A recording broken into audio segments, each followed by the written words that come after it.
Hello there, you amazing viewers and subscribers, and welcome to a brand new epic series on my fantastic YouTube channel. So this series, I'm diving into what if Doctor Who hasn't been axed in 1989. And of course, in this one, it's basically part one, what could have been Doctor Who's 27th season if Doctor Who wasn't cancelled at the end of season 26. So the reason I dived into this is because I got one of these stories through Big Finish, and I kind of wanted to dive into what other possibilities were there. And of course, I found a website which I kind of got half of this information off, which is called Doctor Who The Cancelled Years Wikipedia. And it seems very, very great, that website is, because it tells you all the episodes, what was the plot and stuff, and what could have basically gone on. So let's dive into what season 27 could have looked like. So the one thing I wanted to do this season is because, one, this technically would have been Sylvester McCoy's last season if Doctor Who wasn't cancelled, and basically we would not have had the TV movie, and this would have still been going on if the revival wasn't to happen. So really, Doctor Who wouldn't have been cancelled, the TV movie would not have happened, and of course neither would Series 1 to basically Series 13, because Doctor Who would still be carrying on, from what I believe, and basically from my own opinion on basically what I think of this matter. So, what do you want to know about this season? Well, this season would have contained over 14 episodes told over 4 separate stories. And this would have been Sylvester McCoy's final season as the 7th Doctor. This would have been Sophia Aldred's last season as Ace, where we had a new companion played by Julia. I have written her name down, but played by Julia. And of course, we had, at the end of the season, a brand new alternate 8th Doctor. So Paul McGann would not have been able to play the 8th Doctor because the 8th Doctor, they already had picked him from what I've looked up. So yeah, that would be something I wanted to say, that basically the next Doctor has already been picked, and by the end of 1989, because this was quite, from what I believe, from what I've read on Wikipedia, from the Doctor Who The Cancelled Years, Sylvester McCoy turned around and said he was going to leave at the end of his 4th and final season. Which is actually quite interesting, because it means McCoy would be the only Doctor from the 1980s to have up to 4 seasons. And also a little thing about this that I want to talk about. John Nathan Turner has left the show as the show's production. And of course, Andrew Cartmite has now become the show's producer. And the writer Ben Onovich, who wrote 2 great stories, one in season 25 and the following season 26, aka Battlefield and Remembrance of the Daleks, would have took over as script editor.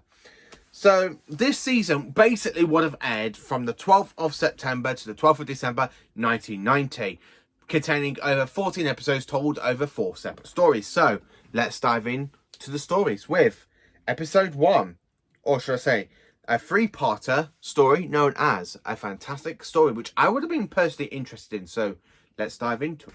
So then, now you have joined me for the actual stories, and of course I'm going to tell you how many parts there would have been, a little bit of the subplot, and of course who wrote these fantastic episodes. So let's dive into it. So the first story from this season would have been called Earth-Aid, written by Ben Onovich, and this would have been 3 parters, well, 3 parts. So for Ben Onovich, one, this is a fantastic story because Ben Onovich written 2 great stories for season 25 and of course season 26. The season 25 story we all know, and it's probably one of the best episodes from season 25, and of course my second favourite Sylvester McCoy episode, known as Remembrance of the Daleks.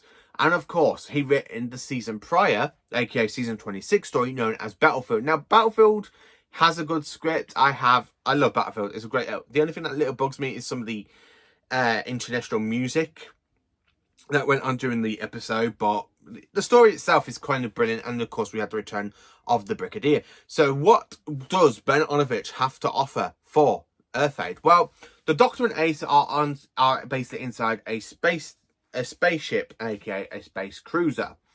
And really, Ace is pretending to be the captain of the cruiser. So basically, the Doctor kind of needs to manipulate what's going on with the whole plot. Where basically, with Ace being the captain, and of course the 7th Doctor being the actual medical officer aboard this spaceship. So from what I can tell from the subplot, it would have been something like season 23 story known as Terror of the Vervoids. But without it having any of the court scenes and without it being the Vervoids, it would have been something a little bit different, but sort of similar to the ground for that story. So yeah, I would have loved this story. I think it would have been absolutely perfect. I really do think, because Ben Onovich is a fantastic Doctor Who writer. I do have one of his episodes that I have to admit I absolutely love. I mean, I do love Memories of the Daleks. I do have a poster of it, so yeah, I do love it. The second story of the season is no other than called Vint Ice, written by Mark Platt, and this story would have been 4 parts. So what can I say about this story? We are now in Moscow, 1967. The Doctrinates have arrived behind the Iron Curtain, and the Sovereign Union are seeking a new weapon that will give mastery in the Cold War. So we are set in the Cold War, something a bit like the Matt Smith episode with the Russian submarine, and of course with the return of the Ice Warriors, aka being Skaldak. Now this would have featured an ancient Martian weapon, a relic weapon that could actually help them win the war. But an old enemy comes to confront the Doctor in this story, which is a fantastic story, aka the Ice Warriors. This would have been the Ice Warriors' epic return since season 11.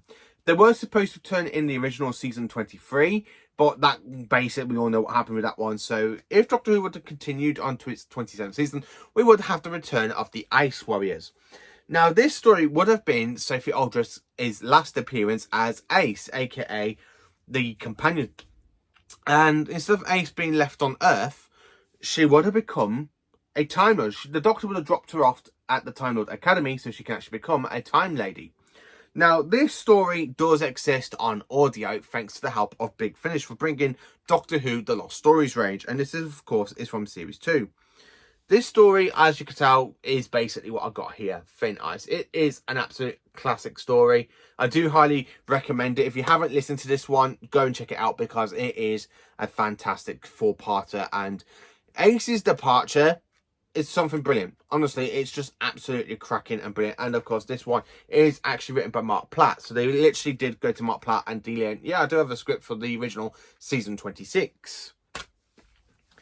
So, talking about the third story now. Now, what can I say about this story? Now, this one makes it more interesting because it totally ditches the ground that basically season 24, 25 and 26 kind of had. So, the story itself would have been called Crime of the Century, written by Colin Bake, and this would have been a 4-parter. Now, you probably know the name of Colin Bake, who has written quite a few of the BBC Doctor Who novels, starring basically with the 10th, 11th, and of course some of the earlier Doctors as well. Mark Platt's writing for Doctor Who is, well, sorry, not Mark Platt, Colin Bake is writing for Doctor Who is absolutely brilliant. I like some of his stories. I mean, I've got quite a few of them up on my wardrobe, so I will probably show you all my Doctor Who BBC book collection at some point. But yeah, this story would have been set in the year 1990. The Doctor, after leaving Ace on Gallifrey, basically going into Earth and basically investigating a fantastic point of view.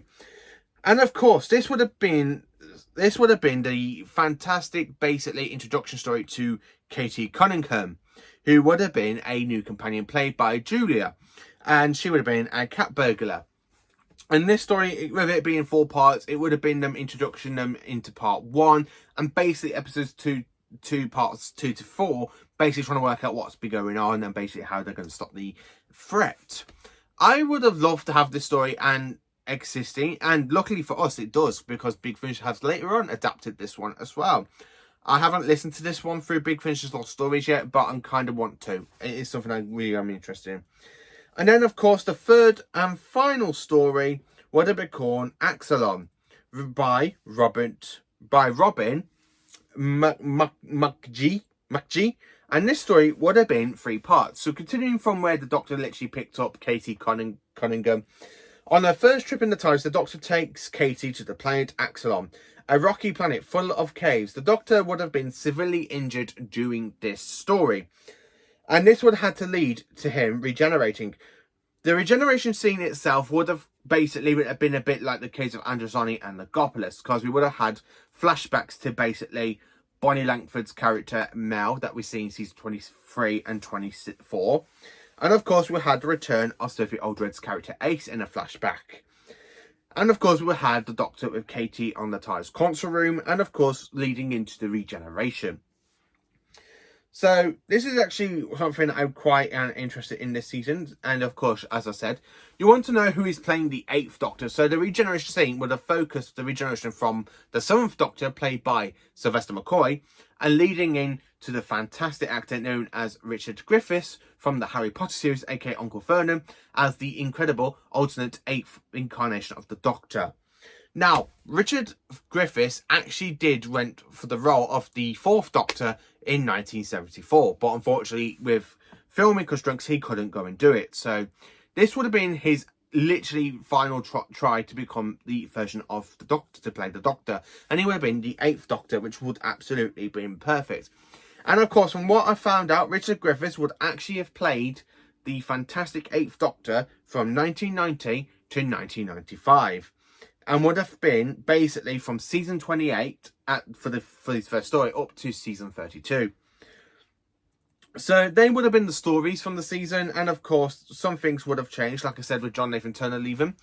And of course the biggest thing that would have changed in this one as well would have been the TARDIS console room. So the TARDIS console room, when we last saw it, was taking a little bit of a beating and it was starting to fall apart. So the BBC have made a brand new TARDIS console room, and of course the console room was actually used in 1992's Doctor Who Night with Sylvester McCoy for BBC Two. So this console room was actually built and it was used in 1992. So I really think this console room would have looked absolutely perfect for this season. From what I can tell by the images, as you can see, the TARDIS console room is basically hanging from the ceiling, but it has no bottom base. So it literally would have been hovering above the floor. And of course, we still have the roundels and the cream walls, and of course the fantastic panels that we see, the nice line panels. So yeah, that is basically what season 27 would have looked like. And the story I own for this season, as I said, is of course Vint Ice, because I do own it on Big Finish. I don't know if this story does exist on Target Book either, so I am trying to find all the missing adventures, because I know for season 23 we got the Nightmare Fair, I know we got Mission to Maglus, and of course we have the Ultimate Foe, the Unlimited Foe. Sorry. So I'm kind of hoping that I can try and track down some of these stories through the Target Book range. But yeah, the story I'll be most interested in is, of course, the one from Ben Onovich, because, as I said, Ben Onovich wrote some iconic stories. So let me know in the comments, what stories do you enjoy from this season? What ones sound so entertaining for you? Is it Earthfade? Is it Vint Ice? Is it Crime of the Century? And is it, of course, Axelon? Let me know in the comments and join me next time for what could have been Season 28.